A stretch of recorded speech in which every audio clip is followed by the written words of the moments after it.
Police told me this is actually the best location to make a deal, rather than somewhere where there isn't surveillance or police officers nearby.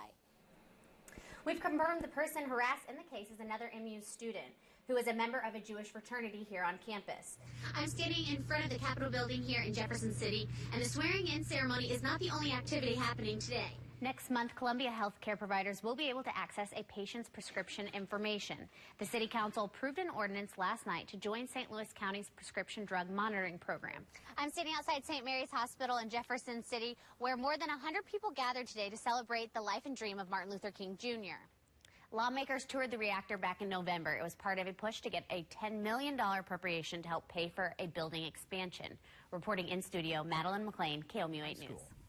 I'm standing outside one polling location in Jefferson City, and the big ticket item that I'm hearing is the one about Jefferson City public schools, to make them better or to add an additional high school. Some residents are saying that they don't want to pay for it. They don't have kids and it's not their responsibility. Other residents say that it is their duty to make sure the education here is adequate for the students. The group is part of Everytown for Gun Safety, founded in the aftermath of the Sandy Hook Elementary School shooting. The organization advocates for gun control laws.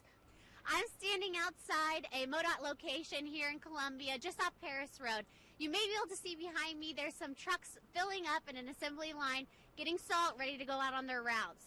The Jefferson City Kmart on Missouri Boulevard and the Sears at the Capitol Mall will close their doors permanently in March 2017. I'm standing outside the Audrain County Courthouse, and 2017 is set to bring a slew of changes. In Missouri, more than 15,000 athletes participate in 21 different Special Olympic sports. The Special Olympics of Missouri can induct 2 athletes each year into the statewide Hall of Fame. One of the winners is right here in mid-Missouri. I'm standing in front of Lewis and Clark Middle School, where a 6th grade student was removed for bringing a gun to school this morning. After receiving information about the issue, staff immediately confiscated the gun and removed the student. Proposition J is not like other election issues. It requires 57% vote to pass. And Proposition C just required a simple majority. And as you just heard, they both passed.